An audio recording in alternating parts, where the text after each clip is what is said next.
Now we're going to start the lesson about the Linux processes under the Linux Basic 2.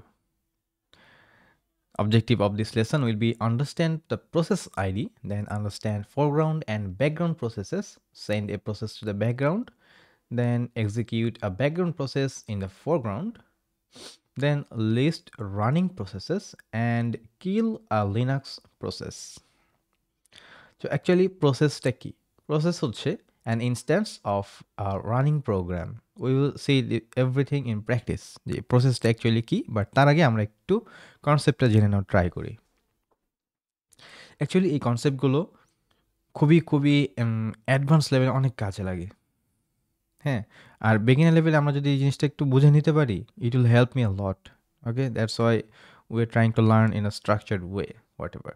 So process an instance of a running program, মানে আমি যে একটা program run করতেছি, এই প্রত্যেকটা running programme যে ওই প্রোগ্রামটা যেই সময়ের জন্য রান হচ্ছে ওই সময়টুকুর জন্য সে একটা প্রসেস হিসেবে থাকে।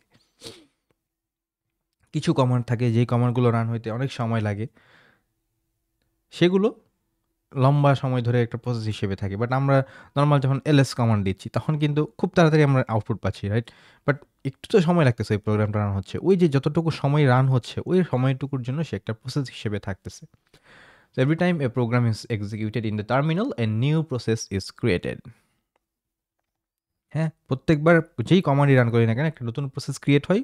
ওই কমান্ডটা রান হয়ে আউটপুট দেওয়া শেষ, তারপরে ওই প্রসেসটা চলে যায়।